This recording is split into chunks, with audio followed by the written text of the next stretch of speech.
saying hello again with Nancy Hutchinson from OneStopAlpacaFarm.com, just about an hour east of Toronto, and we are now in your store, right? Mm-hmm. What do you sell in here? Everything and anything that has to do with alpaca and locally knit products. Here we have a lot of alpaca yarn, and I do sometimes take from other sources, but I try to have as much of my own yarn as possible. We have rovings, which hand spinners love. Hand or dyed, maybe blended with other products, but yeah, this is a little bit of what this is. Boss Man, which is the name of the alpaca, and this is the actual name of your animal. It is. Okay. And this is Moss Man, fiber that I've named, and this is 100%. Or sorry. It is dyed with sea cell and silk. Okay. So it's baby alpaca and really, really, really soft. Let me feel it. Oh my God, it's so soft. It is soft. So it really is soft. A lot of the hand spinners just absolutely love the alpaca rovings that we have. And we try to be a little bit more different than most farms, using a lot of color, as you can see. Yeah. Very nice. And did you make this? That I used a local knitter who will knit for me.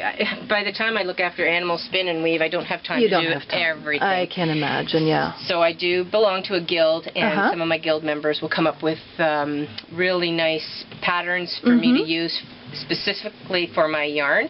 And yeah, and it's a one of a kind. It's beautiful stuff. Now, what is this here? This is kind of interesting. That was an inspirational piece that I purchased. Yeah. So that, because I weave, it just kind of inspires me for colors, perhaps for texture and that kind of stuff.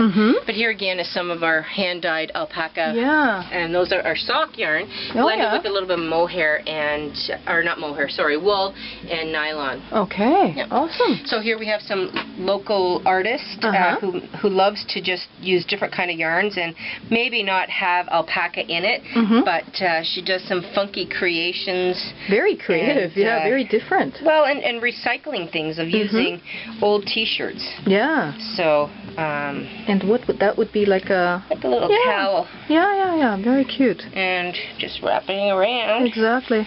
Perhaps doesn't go with what I'm wearing, but no, but it looks good. Yeah. Yeah, looks really good. Very nice. I guess I do have some green on. Yeah.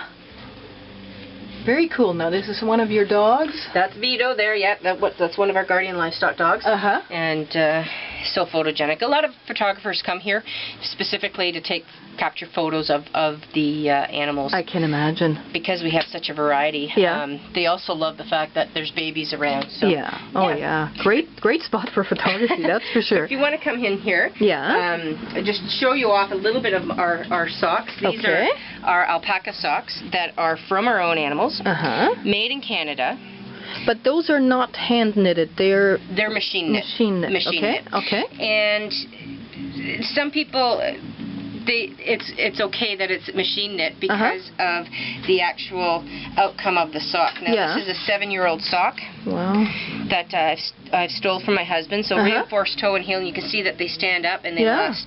Most of my customers, once they get the alpaca socks on their feet, they don't go back. Really? Once you go alpaca, you don't go back. Okay. So it's hard to keep them on our shelves, but you know, I will have a new shipment coming in for the fall. They look very warm. The nice thing about the alpaca is it wicks away moisture. Yes. It's almost like your foot is in butter. If I can just kind of make a visual for your audience kind of thing, it doesn't feel like anything except heaven. Really? And your feet don't sweat. Your feet do not get itchy with the alpaca socks. With most wool socks, within an hour or two I have to take them off my feet. Wool is very scratchy. It can be. Yeah. And with my alpaca socks, I'm on them. I'm with them all day.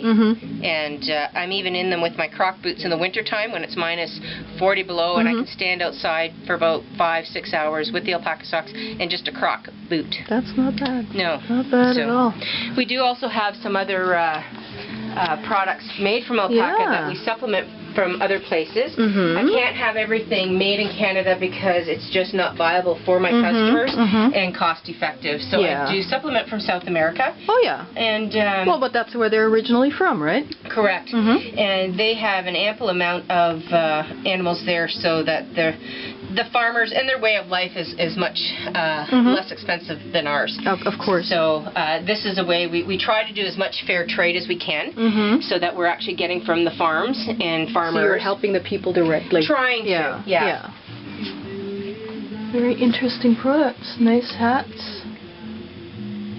What's up here? Duvets. Look at that. I didn't realize you do duvets as well. And the pillows as well. Very cool. I love those. Those are cute. So that's alpaca as well. Actually, that is a wool. Oh yeah. I've knit up myself. Oh, you knit up yourself? Yeah. Okay. It was fun. So you can see some of the ribbons that we have in the back wall there. Oh, let's see that. Yeah. Okay. Now these are prizes that your animals have known. Yep. Have won. Yep. And we're very, very, very proud of our animals. We've had animals born on our farm that have come away best in show. Wow. 2 of our animals have had that. Their offsprings have gone off to get the grand champion, and which is pretty impressive for our customers who actually come to buy the animals, and then they get the rewards as well that and the confidence that they bought a very good animal. So we're kind of impressed about that. That's great. Beautiful store you have here, that's for sure. Thank you. Thank you. Some really neat aspects. Here's some... This is an alpaca hat that I made for my father when he was going through cancer. Wow. He was complaining, because he lost all his hair, he was complaining that he was cold.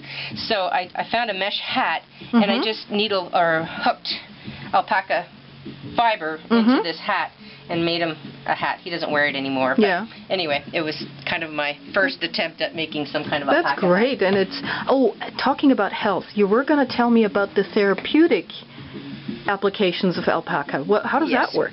Well, it kind of came by fluky experience for me. I am a therapist by trade, and have been training my own animals and going into classrooms with special needs and retirement homes and hospital settings with my dogs. And it wasn't until one of the teachers that I was working with, asked me if I could bring in an alpaca. The actual, we can put it right here, Garth. The actual animal was he was rescued from a petting zoo, and he was shaking in the middle of the pen, didn't want any interaction. So being a first-time owner of alpacas, like, this wasn't right. So I bought the alpaca, brought him home. He was a bucking bronco. He was all over the map, and I'm thinking, what did I do? He ended up turning out to be the best animal for this kind of work. He's very genteel, very tactile. He empowers. Is that the dark one you showed me? That's Ozzy. Yeah. So the other one, Windy, she's an up-and-coming girl for the same kind of work. But he just empowers the kids, and especially those with mobility issues, and they're walking, and they get to take him for a walk. Right. So they may be 2 feet off the ground, and then they're walking this 5-foot animal behind them, and the biggest smiles that come on their face when they're using mobility devices such as walkers and that kind of stuff. So, and again, very tactile. So the kids come here, or the people that need therapy, or do you take the alpacas out to other places as well? Both. The goal was to have people come here, and it wasn't until this teacher asked me to bring the Aussie into the classroom that we started doing this kind of work and going around to really cool. areas in Durham that I try to do for free, just a way to give back to my community. And then I have been asked to go to London and Toronto and Hamilton and just all over Ontario with him because of his unique ability, and I will charge mileage for that. Well, you have to. I mean, geez, and I mean, you don't get your work done during the day when you go somewhere. So. Correct. Exactly. Well, that is absolutely wonderful. Thank you for giving me this great introduction to onestopalpacafarm.com. Thank you. Thank you.